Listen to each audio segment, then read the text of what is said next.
میرے آقا کو اللہ تبارک و تعالیٰ نے بے شک مکے میں ظاہر طور پر پیدا فرمایا اور مدینے کی آپ نے ہجرت کی، دین کے سارے آیتیں اور سارے نظام کو مدینے سے دنیا میں ظاہر کیا اور پہنچایا. لیکن بات یہ تھی کہ مکۃ المکرمہ میں میرے آقا کو جب آپ کی میلاد مصطفیٰ ہوئی تو صرف مکے کی چودیواری تک محدود نہیں تھا، بلکہ جس وقت میں اللہ تبارک و تعالیٰ نے میرے آقا کو اس دنیا میں ظاہر فرمایا، آپ کے فیضان اور آپ کی رحمت کی کرنیں دنیا کے چاروں کونوں میں پہنچ گئی. کیا پہنچ گئی؟ اس لیے حضرت آمنہ رضی اللہ تعالی عنہا سے یہ بات احادیث کے ظاہرہ کے اندر بھی یہ لوگ بھی بیان کرتے ہیں، لیکن اس کے حقائق اللہ تعالیٰ پھر سے امت کو اپنے کرم سے عطا فرمائے.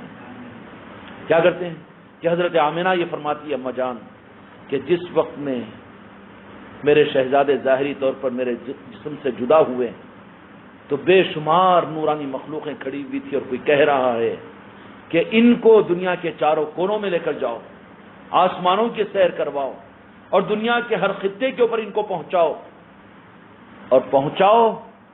اور پھر فرشتے پہنچا کر کیے کیا زمین و آسمان دنیا کے ذرے ذرے نے آپ کی نبوت کو قبول کیا اور آپ کی رحمت کو جذب کیا اپنے اندر میں. میرے آقا کی رحمت تو اللہ تبارک و تعالیٰ نے اعلان نبوت کے بعد میں نہیں ہے. یہ تو نادان ہیں بیچارے، کمزور بچے ہیں، نابالغ بچے ہیں جو یہ کہہ دیتے ہیں کہ 40 سال کے بعد میں آپ نبی بنائے گئے، نعوذ باللہ الیاذ باللہ. یہ تو بڑی بچپنی کی بات ہے، قابل التفات بھی نہیں ہے. نادان ہیں بیچارے بچے، گولیاں کھیلنے والے ہیں. نادانی بولیں گے نا اب زیادہ، ہم اور بے ادبی کے جملے کیوں بولیں گے؟ ہم حقیقت کو نہیں جانتے، اس کے لیے اس طرح کی باتیں نکالتے ہیں. تو پھر ہم نے موقع دیا تو پھر ان قوموں کو بولنے کا موقع ملا نا جی، ارے کیا وہ مکے مدینے کے نبی تھے مگر ہم پر کیوں مسلط کر رہے ہیں تم، پوری دنیا کے اندر پھر ان کی بات کو کیوں چلا رہے ہیں؟ موقع دیا گیا نہیں. ان حقائق کو انسانیت کے سامنے لاؤ کہ جس وقت میں میرے آقا کو اس دنیا میں ظاہر کیا گیا، میلاد مصطفیٰ ہوئی. اب یہ اعلان نبوت نہیں ہوئی، لیکن روئے زمین کے اوپر خدا کی سب سے بڑی نعمت جب ظاہر ہوئی تو اس وقت اللہ تبارک و تعالیٰ نے حضرت جبرائیل اور فرشتوں کو یہ فرمایا کہ اس میری امانت کو دنیا کے چاروں کونوں پر پہنچا دو، شاہد بنا دو. اس لیے میرے آقا کی صفت قرآن مجید میں شاہدوں و مبشروں و نذیرا فرمایا کہ آپ شہادت دینے والے ہیں اور بشارتیں سنانے والے ہیں اور ڈرانے والے ہیں.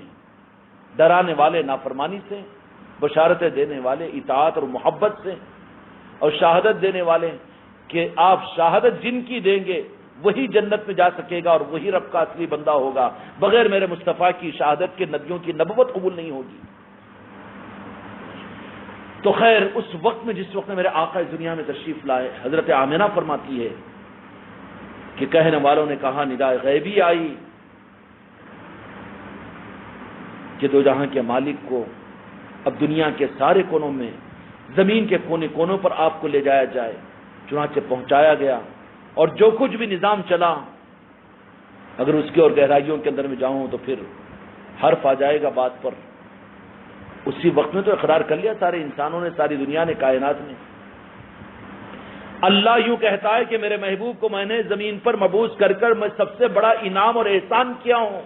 اس کا مطلب کیا ہے کہ اللہ کا احسان ہے. اللہ کسی چیز پر احسان نہیں جتایا، لیکن اپنے محبوب کو ظاہر کرنے اور میلاد مصطفیٰ پر احسان جتایا.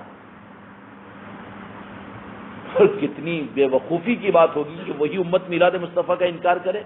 تو بیچارے کدھر کے ہیں یہ لوگ؟ کون سی پیداوار ہے یہ؟ کون سی پیداوار ہے یہ؟ اور کس کے اثر کی پیداوار ہے یہ؟ اگر نالے نے پاک مصطفیٰ اگر اس امت کو نہ ملے تو پھر امت کہاں جائے گی؟ اس لیے خانقاہ محمدی کا پیغام میرے بچوں صرف یہ ہے کہ جن کی امت ہے ان کے ساتھ میں اس امت کو جوڑ دو. تم جن کا کلمہ پڑھتے ہو، کلمہ تو پڑھتے ہو، لیکن کلمہ ہی صرف تمہاری نجات کے لیے کافی نہیں ہے، بلکہ اس ذات کے ساتھ محبت بھی کرنا سیکھ لو. اس آقا کی محبت کو اپنے دل میں پیدا کر دو. یہ بھی ساتھ میں شرط اول ہے خدا پاک کی. تو ہندوستان کا اس وقت میں حالات جو تھے نا، روحانی نظام کے اندر میں، روحانیت کے نظام کے اندر میں ہندوستان عرض کر دوں کہ مکہ مکرمہ میں کعبۃ اللہ کو تو خدا پاک نے ظاہر بنا دیا تھا، لیکن ہندوستان کی سرزمین وہ سرزمین ہے کہ جہاں پر عظمت کے اعتبار سے صرف بیت اللہ کے اعتبار سے مکے کو عظمت تھی، لیکن روئے زمین پر سب سے زیادہ عظمت کسی حصے کو حاصل ہوئی تو سعودی عرب کو کسی اسلامی مملکت کو حاصل نہیں تھی۔ وہ سب سے بڑی عظمت جو سب سے پہلے خدا کی بارگاہ سے ملی ہے وہ ہندوستان کو حاصل ہے، اس لیے کہ نور نبوت نور مستوی کے ساتھ میں حضرت آدم علیہ السلام کا پہلا قدم جہاں پر پڑا ہے نور مستوی کو لے کر وہ سری لنکا اور ہندوستان ہے۔ کیا ہے؟ ہندوستان ہے۔ تو جہاں پر نبوت کا پہلا قدم پڑا ہو، آدم علیہ السلام کو بھیجا گیا ہو، وہ زمین کی عظمتوں کا اور وہ زمین کے تقدس کی کوئی کمی کی بنیاد ہو سکتی ہے؟ اس کی بنیادیں اس لیے نہیں ہے ہندوستان کی عظمت، یہ ہندوستان سرزمین عالم کے اندر میں زمین کے حصے میں وہ عظمت والا ملک ہے کہ جو راست عرش الہی سے نکل کر اللہ تعالیٰ نے اپنے محبوب حضرت آدم علیہ السلام کو جس خطے پر اتارا، جس کا انتخاب ہوا، وہ مکہ نہیں تھا بلکہ وہ ہندوستان تھا۔ تو جہاں پر پہلے نبی کا قدم جس پر پڑا ہو، ان کی رحمت اور ان کی نورانیتوں سے جو زمین سب سے پہلے جگمگائی ہو، وہاں پر پھر اندھیرے کا کوئی سوال؟ جو کچھ بھی پھر سلسلے بنی آدم چلا تو آدم علیہ السلام کی تعلیمات سے جو تعلیم شروع ہوئی وہ توحید کی نہیں تھی ہوگی، وہ اللہ کی وحدانیت کی نہیں تھی ہوگی۔ انسانیت کی شروعات خود وحدانیت کی تعلیمات سے ہوئی ہے، اور وہی تعلیمات تھی جو قدیم جو اس ملک کے یہ جو پنڈت اور بڑے بڑے جو مہارشی لوگ ہیں، جو یہ تو قصور ہے بھائی، دنیا کو دین کے راستے سے لینا تو جرم ہے، دنیا کے راستے سے بھی لے لینا، اپنی طلب کے ساتھ میں لینا بھی جرم ہو جاتا ہے، تو پھر دین کو بیچ کر دنیا کمانا تو خدا کے پاس میں بہت بڑا جرم ہے۔ میرے آقا نے فرمایا کہ میں اپنی امت کے شرک کے بارے میں مطمئن ہوں کہ میری امت شرک نہیں کرے گی، لیکن مجھے خطرہ ہے کہ میری امت اپنے دین کو دنیا کے عوض میں بیچے گی۔ اور آج بھائی زمینیں بکنا، گھراں بکنا، مکانات بکنا، کپڑے بکنا، روزی بکنا، دوائیں بکنا، نیمبو پانی بکنا، اس سے زیادہ یہ امت خود دین کو بیچ رہی ہے، دین کو بیچ رہی ہے۔ اللہ تعالیٰ دین کی حفاظت کی ذمہ داری ہمیں سمجھنے کی توفیق عطا فرمائے۔ اس ملک کے اندر میں ہندوستان میں جس وقت میرے آقا کی بعثت ہوئی، صرف ہندوستان نہیں بلکہ ہندوستان تو وہ تھا کہ جو پہلے ہی سے حضرت آدم علیہ السلام کے قدموں کی نورانیت سے یہاں کی قومیں، ان کے یہاں کے قوموں کی قبیر میں تابعداری اور محبت تھی، وفاداری تھی، اور یہ حق کے متلاشی تھے۔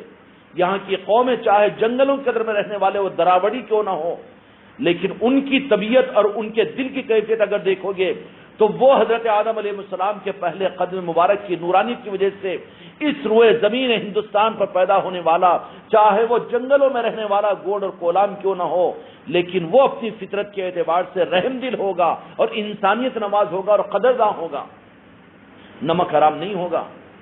اس لیے آج بھی وہ قومیں جن کو دنیا کی حکومت اور دنیا کے پارٹیوں اور پولیٹیکل کی ہوا نہیں لگتی، وہ قوموں کے اندر میں وفاداری ہوتی ہے، وہ نمک حرام نہیں ہوتے۔